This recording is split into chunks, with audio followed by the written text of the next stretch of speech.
what exactly is blasphemy?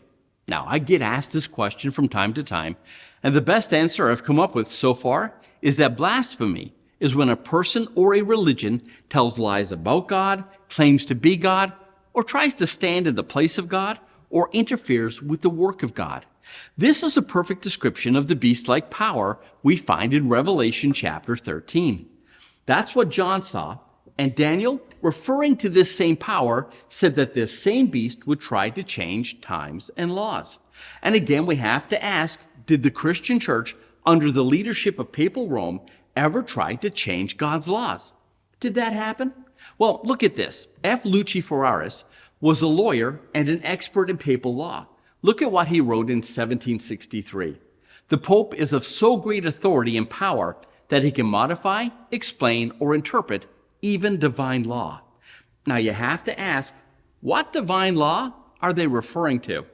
Well, it's the law of God, and every Christian on the planet can tell you what law that is.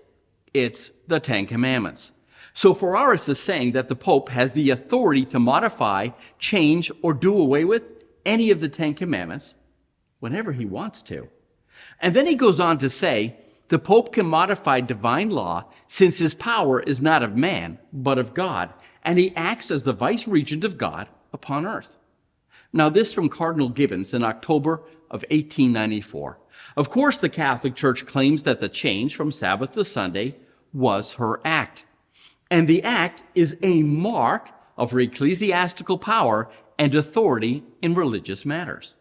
But more than that, this church-state beast-like power would stand in the place of God.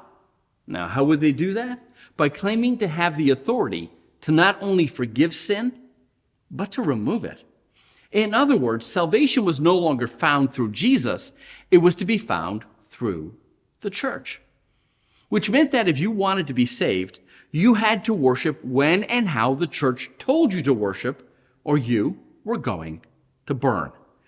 Now, the greatest crime, its greatest blasphemy, in my opinion, that this church commits is that it taught the world to fear God rather than to love him. You see, religion without love is the most dangerous force in the world.